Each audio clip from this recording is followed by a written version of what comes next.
Welcome to The Political Mechanic. My name is Stephen Thane. Today we're going to talk about values and beliefs to help us understand the real divide between liberals and conservatives in the political landscape of today. Much of the political division in America today stems not from our different values, but from our different beliefs about how to achieve those values.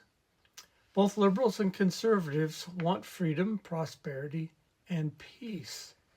However, the two groups often talk past each other because they approach these goals with vastly different belief systems, especially about the role of government and the role of individual responsibilities. Liberals tend to view the world through the lens of relativism. In this framework, truth and morality are flexible, often shaped by personal preference. Freedom means freedom from harsh or unequal outcomes, especially those that arise from natural consequences.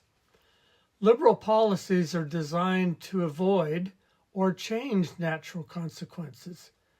In sharp contrast, conservatives typically ground their beliefs in natural law, a natural law framework that sees truth as fixed and universal.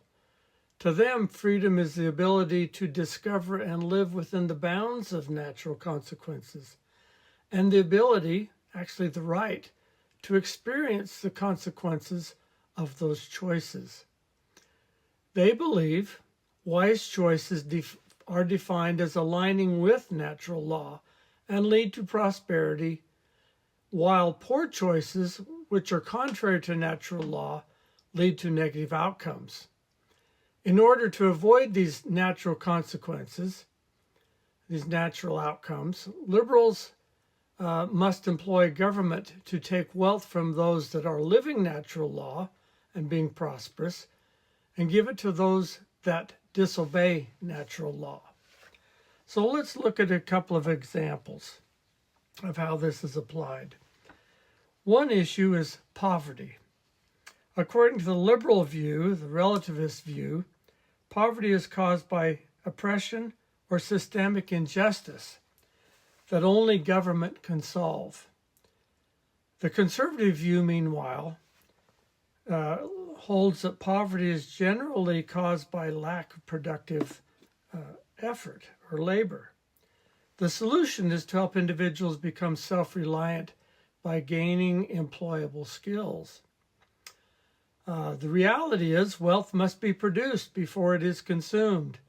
Food, clothing, fuel, electronics, cars, etc. must be produced before they can be used. Government and government aid programs typically create dependency and cause harm. So it's not about values, it's about beliefs and which mechanisms should be used. The real political divide in America is about methods. When we confuse values with different beliefs on which methods should be used, we become antagonists when we should be collaborators. We can have vigorous debates on methods. This is healthy. But recognizing this distinction between values and beliefs is important to become better voters. Oftentimes, liberals will highlight their splendid values and then demean anyone who disagrees with their methods as not having the same values. This is a mental sleight of hand that confuses most voters.